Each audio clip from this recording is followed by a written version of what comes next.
Hello everyone, thanks for joining me for another one of my videos. We're just doing an initial short comment really on this beautiful thing and I'm sure there'll be loads of commentary about it, and so there should be.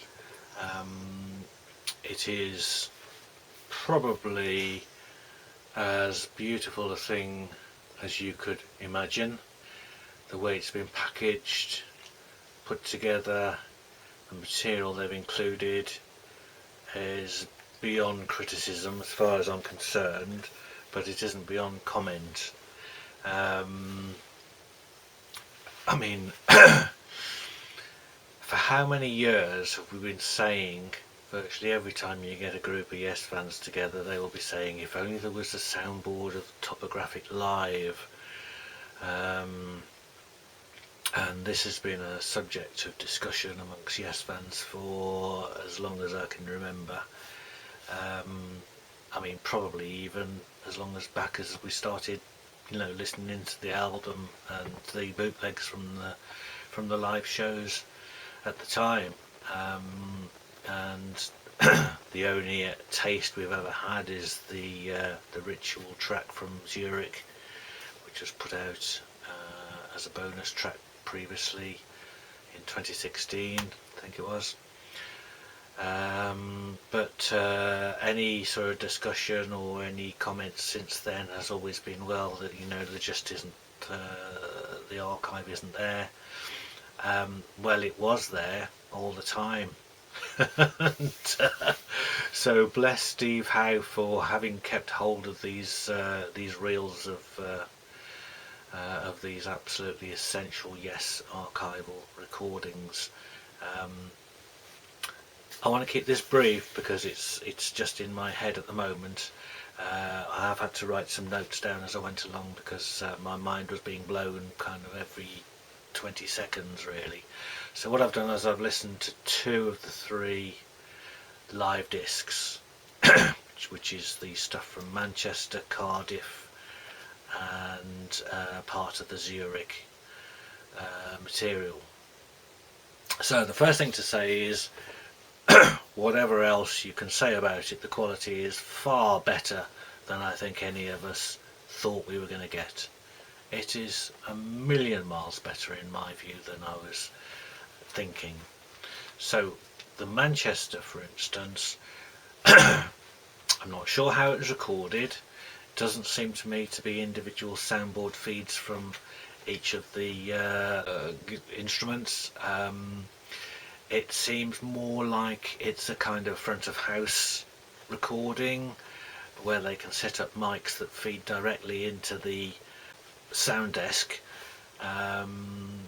but they're kind of taken from the venue, but nevertheless they are completely clean, but they are not dry. So I'll talk about dryness in soundboards later on, possibly in the next video, but in respect of what you've got a completely live feel. So you're there, you're in the venue, you're in the theatre, and you can just close your eyes and you're there, which is for me what live music should be all about. So I love what they've done with that. I don't think they've done much to sort of remaster or remix anything. I think it's pretty much the raw tape that was on the reels. I might be wrong in that, and I stand to be corrected because I'm sure there'll be people who will have the inside knowledge and they will tell us about this as time goes on. But everything is balanced nicely, so you can hear all the instruments. The vocals are there. Interestingly, the vocals are slightly set back and they're very echoey. Now that again is sometimes a feature that you get when you're doing live recordings from the air, i.e. from the sound that's coming out of the PA rather than direct from the feeds. But again, I might be completely wrong about that, but it, to me, that adds to the sense of atmosphere. So these are atmospheric recordings, and they are just absolutely wonderful. They are wonderful. It is tragic that they've not had the complete tracks. So I think it's the 2 Manchester tracks. So the Remembering starts about 4 minutes in and is just faded in, and then runs to the end. But the Ancient from Manchester, it stops just as Leaves of Green is about to kick in. So you get the kind of acoustic interlude, but not Leaves of Green itself. Now, even more tragically, on the Zurich tape, Revealing Science of God is really badly cut. So I was just enjoying it so much, And I made a note as we were going along, and then I put at 13 minutes 56 seconds, and I put 20 exclamation marks, and I wrote the word heaven, which meant that it was, oh God, I was gone by then. It was just fantastic. Unfortunately, it lasted 30 seconds, and then the track fades out and stops. So there's me thinking we've got the whole thing. I was really enjoying it. I was floating on the ceiling at this stage in pure pleasure, and it stopped. So yeah, it's only a 14.5 minute version, but there you go. And as far as the Zurich tape of Revealing Science of God is concerned, it starts with John's vocals far too loud. Typical problem with a dry soundboard, that the vocal can just be completely in your face really, and no reverb on it, so it's a bit off-putting. But as soon as the instruments start to come in, it settles down, and really as soon as the track starts properly, then the vocals are absolutely fine. So you can understand the PA mix in the venue wants Anderson's vocals to be as high as possible when he's starting with the chant, because you can't have that quiet. You've got to capture the attention, say this is what you're listening to at this stage of the music. It's an important introductory chant by the singer, so it's the fader goes up on it. But anyway, and I also made some notes that the drumming sound is fantastic again. Alan just absolutely smashing it. Rick's keyboards sound wonderful, and John's performance as a singer, he's just absolutely at his peak. I mean, okay, there were shows later on when he was singing fantastically, but the energy that he's putting into it, and the perfection of his what's the word, when he's hitting the right note, you know what the word is I'm looking for. Yeah, and the Starlight Movement section is also fantastic. It's just brilliant, but it's just a shame it's not the complete song. Now it says on the feeds and the information that I've read that it's just because that was what was on the tape, so it's not because of any foul up on the playing, or you know, the recording got wiped or anything. It was just that was all that was there on the reels. So why that was, nobody knows. But so that's a real shame that those tracks aren't complete, and I'm not going to complain and make a big issue out of it, because we're still in seventh heaven from listening to what's there. And the performances and the playing and the music itself is just, we don't even have to talk about that.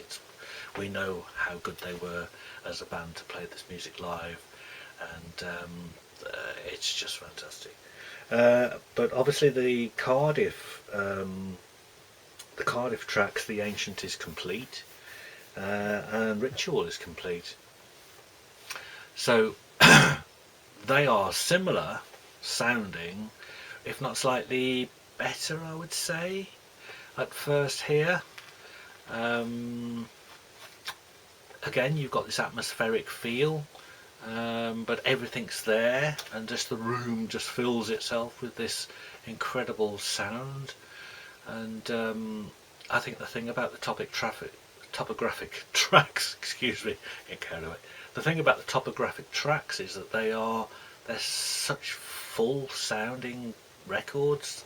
The music is so full, and yeah, it pares itself down to nothing at times when you've got the quiet sections, but the drama and the energy and the power of Tales is because when the music does take off and is in full flow, it is just, and it comes over just as well live on these tracks as it ever did on the studio, which, considering the amount of work that went into the making the studio tracks, the finished polished thing is in itself a remarkable fact. And somebody someday should write a book on how on earth 5 musicians, 5 people, create this incredible music on stage. So now, as far as Zurich is concerned, I've just played the first disc, and here we are with a crystal clean, clear soundboard. So those of us who are used to soundboard tapes from Zeppelin, whoever, over the years, this is what a soundboard recording is like. So everything is crystal clean when it's there. When it's not there, it's badly missed. But it's just so clean and clear, and I'm not kidding you, Andrew and I was good.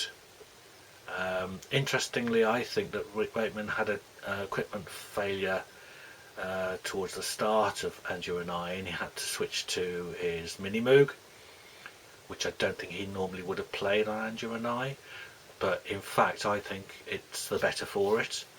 So I might be sort of overthinking things there, but I think there's one of his synths died as he was playing it, and he's had to switch. But it makes it even more interesting track. But I'm looking you close to the edge. Oh my word, close to the edge. Wow, absolutely wow. If you haven't heard this yet, you'll need a pair of trousers to change into after you've listened to this one. I am not kidding you. I'm not kidding you. It is perfect in places, and it's just, I don't know. I mean, Yes Song's Close to the Edge was a fantastic performance. It was a muddy recording, but it's still an experience, isn't it, to listen to Close to the Edge from Yes Songs. This is what, 2 years later. They're confident in the track. They know what they're doing in the track. Steve, oh my goodness me, Steve's playing in the first half of Close to the Edge. I mean, it's just, I should have words for it, but I'm afraid it's just fantastic. It is absolutely fantastic. There are a few issues. I need to just refer to my notes here for a second. So first of all, we're talking about the Zurich now, and I've only listened to the first disc, so I'll come back when I've had a chance to listen to the second disc and also refine some of my thoughts, if you like. The drum sound on the Zurich is superb. It is superb. It is really, really strong, but it's not distorted. You can hear all the cymbals that are going on, and believe you me, Alan White plays a lot of subtle cymbals, and the drum sound is amazing. So I've just put some notes on here on Close to the Edge. Steve is absolutely smashing it. It's got a perfect mix. The sound is, the performance is fantastic. And you accept the little glitches in the tape, because you know, it's everything you could want from a soundboard, really.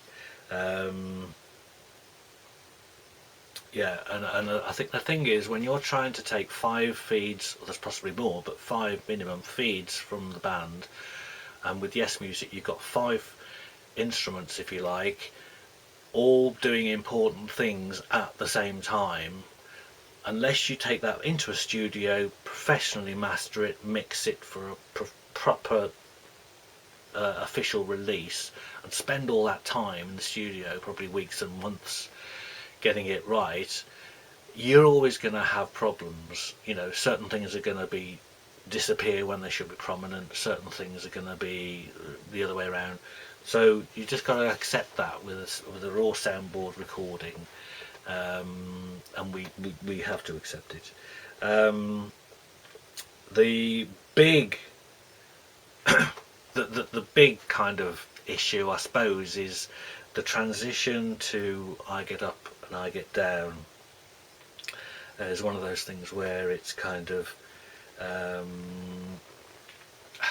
it's not as it should be, if you like, so our ears suddenly go, oh, hang on. But the worst thing about that is when it come out of I Get Up, I Get Down, and they're going into just before Rick does his kind of solo bit, there's a major problem, because Rick's bass mini moog note has kind of blown the system, so everything else is killed by this great big vibrating noise from Rick's keyboard. And it's a shame, really, because that transition is one of the ones that we enjoy listening to. But you know, that was what was on the tape, and they've just put it out as it was. Whether there's anything you can do about that, I don't know, other than cuss it out and put something else in from another show. But anyway, I'm just going to say, really, that it's in my lifetime, and I've been a devoted follower and lover of Tales, as you all know, for 50 years or so. This is, I mean, there's people who are slightly older than me, and people probably younger than me, who have actually died and won't have heard this. So I feel for them. I feel for them. My life to now has actually been worth it because this has come out. That's a trite thing to say, but you know what I mean? It's like, where has this stuff been? I mean, if Steve knew that he had this all along, what is the reasoning for keeping it back till now? Was it always going to be, well, we'll wait till 52 years has passed and then we'll bring it out? Who knows? Who knows? And the fact that they're charging just over 100 quid for this set is absolutely ridiculous. I mean, you look at what Rush are charging for their current box set for Grace Under Pressure. Just compare the two. That's all I'm saying. This is fantastic value. Fantastic value.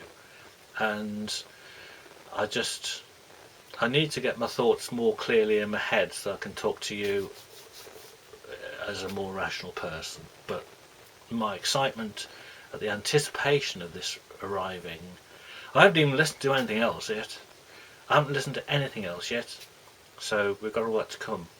But I don't want to waffle too much, keep this fairly short, but I'm not kidding you. If you weren't sure about whether you were going to buy this or not, for goodness sake, buy it. I think this is going to sell out. I think there's going to be a clamour, such a clamour for this, especially at the price, that if you don't get it now you might struggle. So I will calm down. It's time for a cup of tea, and we'll come back to you in due course with a few more thoughts on it. But yeah, it's just next thing I'll go do is find a protective cover to put this in that's big enough to actually take it. So I might have to sacrifice one of my bootleg box sets to get this protected. So that's it for now. Thanks for watching, and I'll speak to you again shortly.